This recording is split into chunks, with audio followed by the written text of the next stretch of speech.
What's going on, everybody? Triple Crown 24 back today on a Tuesday evening. Hope everybody is doing well.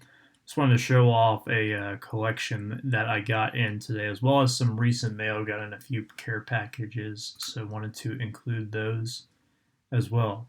Let's go ahead and start off with the collection. So this was a private deal I made for these 30 cards right here. Only two different players in this, but some pretty sweet stuff, and these are two pretty good players. So we got this big stack of slabs to start things off, and one of the two players was this guy right here.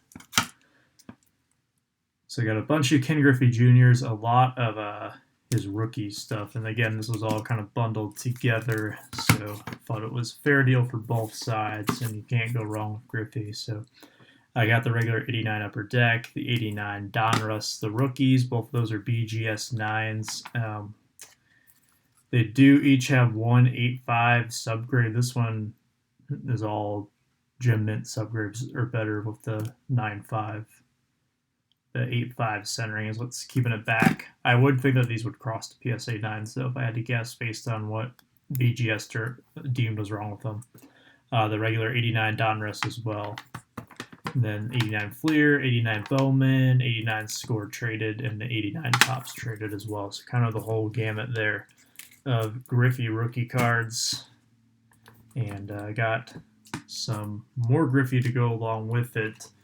These are ones that I'm going to be looking to grade on these two. First one is a 95 Donruss Elite Series. You can see the die cut action on it. And the foil makes for condition sensitivity. The front is super clean. The back has a little bit of a peeling up on it, which is kind of common on these, but I still think that it will do pretty well. I would guess a 9 probably. Wouldn't be surprised if it's an 8. You know how that goes. A 7, they really pissed me off, right? Just kidding.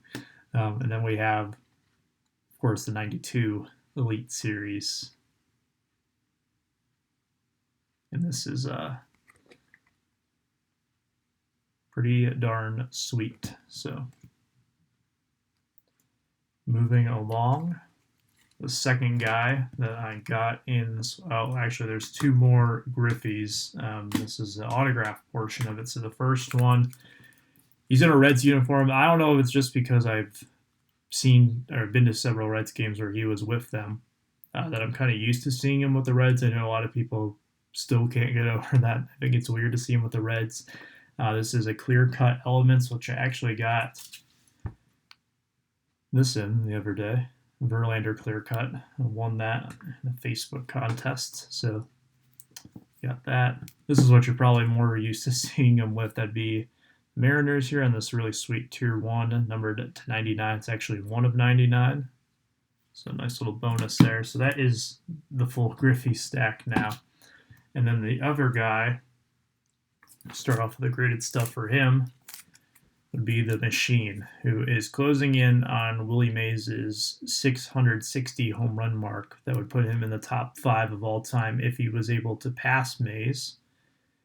We'll see on that. So I got the Topps Chrome traded at a 9, and I also have this one. This is the late edition Chrome, so it's card number 596. It's got like the foil board finish to it that you would see in some of the factory sets that Topps puts out now. So really underappreciated card in my opinion. This one is as well. This is a 2004 Topps Finest. It says gold refractor. If you actually look at the technology, it's an X-fractor. So these were the box toppers from 2004 Finest. They were uncirculated. So they would come in these little snap-tight cases, and Topps did that quite a bit. Sorry, I bumped the camera there. With a lot of their '04 releases. And here's what they would normally look like in the original little snap-tight right here. So they're numbered to 139. You can see they got the top seal on them. So it's pretty cool. They don't really do that anymore. I can't think of any product where they have that as a box topper, like an uncirculated card. It's more so like cabinet cards or oversized cards in like archives and Allen Ginter. I think Heritage did like the top supers a couple of years, so you don't really see like stuff like this anymore. But I think this is a really good looking card. The gold and the red works really well with the Cardinals colors. Of course, the Topps Gallery rookie. Love that card. Got the Fleer Tradition rookie. BGS 9s on all of these, and the classic 2001 Bowman rookie as well to go along with it. So pretty solid haul of Pujols graded stuff there. And then a couple of little extra ones here. Some relics from 2000. I think these were from 2008 Series 1. Could be wrong on that. Maybe one of these is Series 1. This one's Series 2. Okay, there you go. And then the Fleer Platinum rookie as well to go along with it. I might have to take a second look at that for grading. These are ones that I will be grading. This first one is the Sweet Beginnings from UD Sweet Spot. Very tough card to find. This one's got a shot at a 10, probably more likely a 9. Cards like this, you never assume 10s on, I would say. This one, definitely a 9, but it's a tough card to find. This is the Bowman Heritage 2001. Rookie, it's a short print, so the Ichiro in the set, I believe, is also a short print. I know that Miggy is, and they just are not that easy to find. And I think without the names on the front, sometimes these kind of get lost. I've heard of people finding these in like commons boxes before, which they're definitely not commons. So yeah, this is a really underrated, a really underappreciated card in my opinion. And then the Peoria Chiefs. This is one of those multi-ad team set type of cards. I have a couple Miggies like this, trying to add a few more to finish off that run, but here's Pujols. This is from the year 2000, and then a couple of Chromes. Not too high expectations on these. You can tell this one's a little off-centered. This one a little off top to bottom if you have it turned this way, but these are just classic cards now, in my opinion. I won't say the I word, but they are classic cards from the early 2000s. That I think you can't go wrong having them in a slab. And then I got 5 Pujols autographs as well as part of this collection. And I mean, Pujols autographs are still very, very pricey, despite how much the hobbyists seem to have turned on him compared to where he was. I think he's still one of the most undervalued players in the hobby. But this is a Topps Tribute autograph. Triple relic, and these types of cards just don't really pop up. This one here in particular, I couldn't even find one that had sold recently or was listed. It's just kind of something that's out there. This is a 2016 Topps The Mint, which I believe was a one and done product. Here's a classic mid-2000s card here with the big foil sticker auto, the monikers, 2004 Leaf Limited. This is number 25. It's got really nice shine on it. And then these two are why I set out the card stands. They are really badass.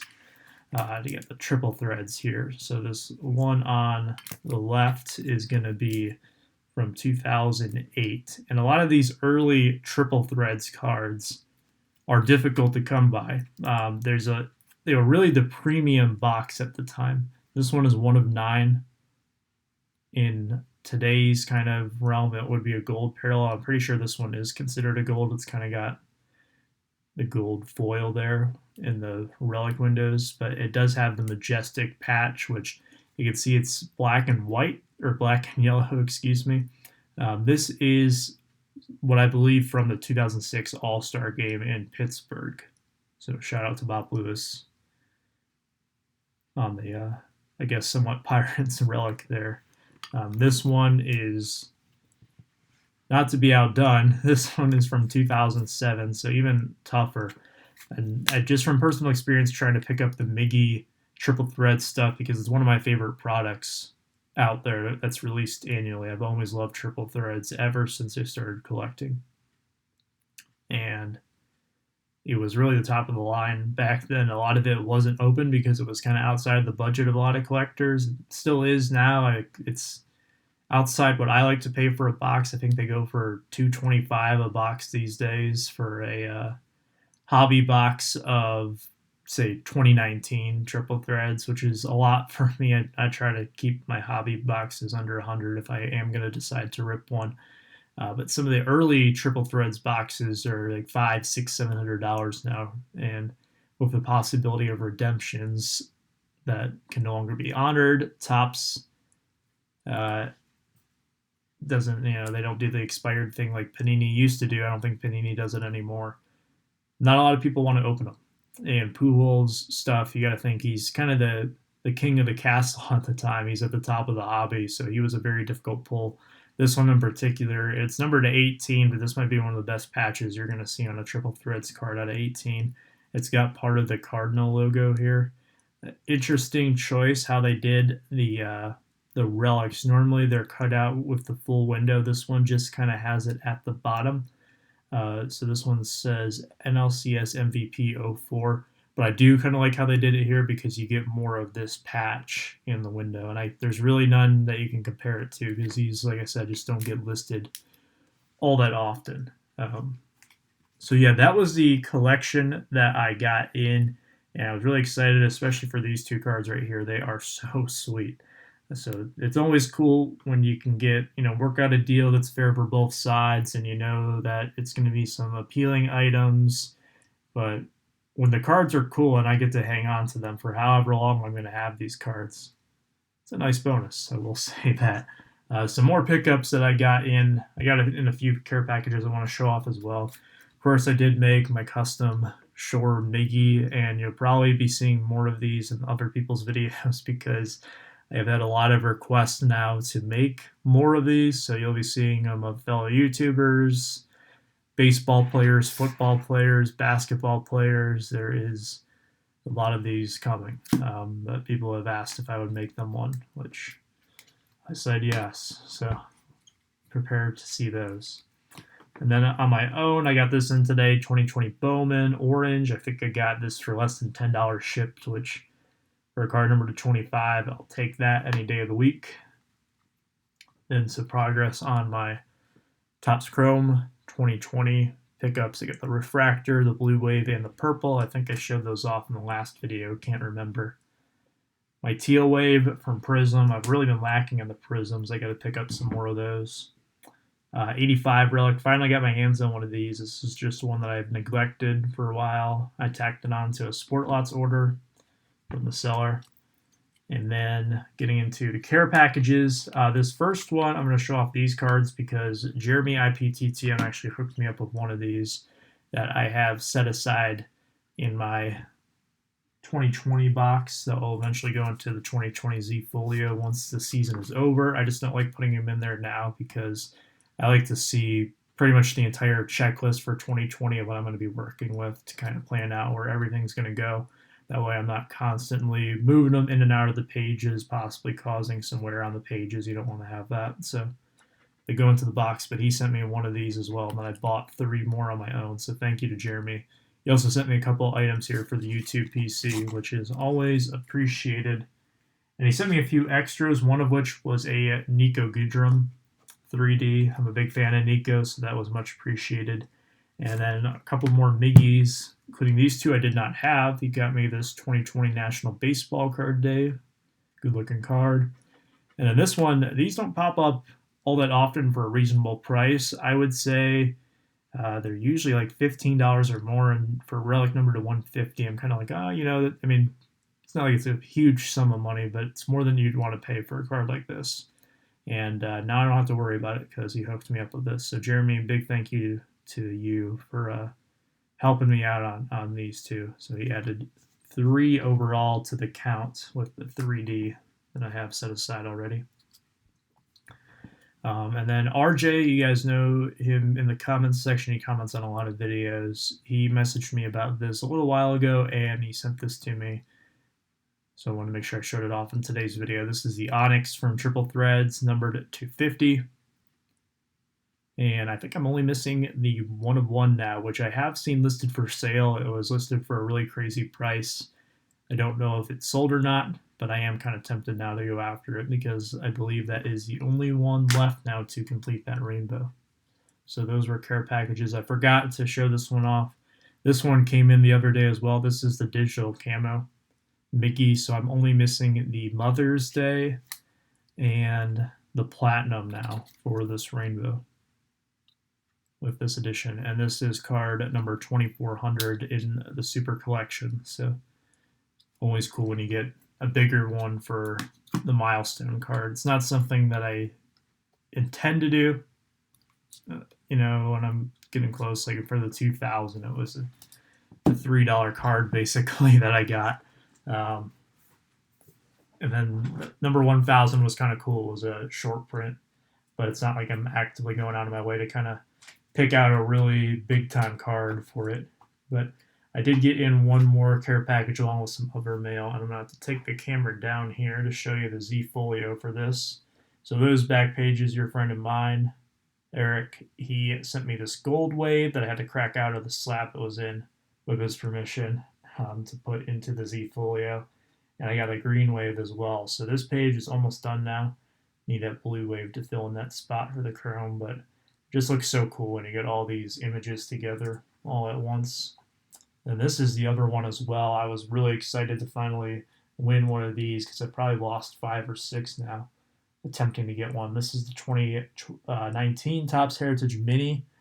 It's numbered to 100, and they're a lot tougher than you probably expect. And they go for a lot more than you probably expect as well. But finally secured it. Now all I need is the black border to finish this little spot down there. So thank you, Eric, for hooking me up with that. And thank you to the eBay seller who accepted my offer on the Mini. Lost my train of thought there. All right, that video went a little longer than I thought, but again, I say that every single time I record a video, it seems. I'll let you guys know if a video ever goes shorter than I thought at this point, rather than repeating that line. But thank you so much for tuning in. Let me know what you think of the pickups down below. Again, thank you so much to those who sent me in those cards to add to the Mickey PC. Always greatly appreciated. But I will talk to you guys next time, sometime later this week. That will be. But until then, have a good one. Stay safe.